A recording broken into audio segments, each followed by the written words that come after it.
我给你开这个药呢，既预防你的咳嗽，又调整你的身体状态。我几乎每年冬天就咳嗽，最少是2个月，还可难治。我害怕发展成肺上的啥毛病，我就赶紧来看看。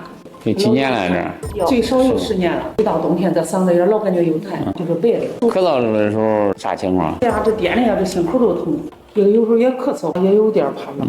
活动耐力咋样？剧烈运动有没有气喘啥东西？一般不会。这个咳嗽你看很多年了，你看你说去年检查肺功能没有问题，今年检查来就有点问题了，轻度阻塞性通气功能障碍，应该叫做慢阻肺，就无论是气管炎呀、哮喘呀，或者其他的支气管扩张啊，好多的慢性肺病发展到一定程度都会合并到慢阻肺上去，就是肺功能的下降。你这是轻度的还不要紧，如果不治，慢慢就可能达到中度、重度，那就该咳嗽喘两天了。好好的规律的吃一段时间，才能比较好的这个控制这个病情。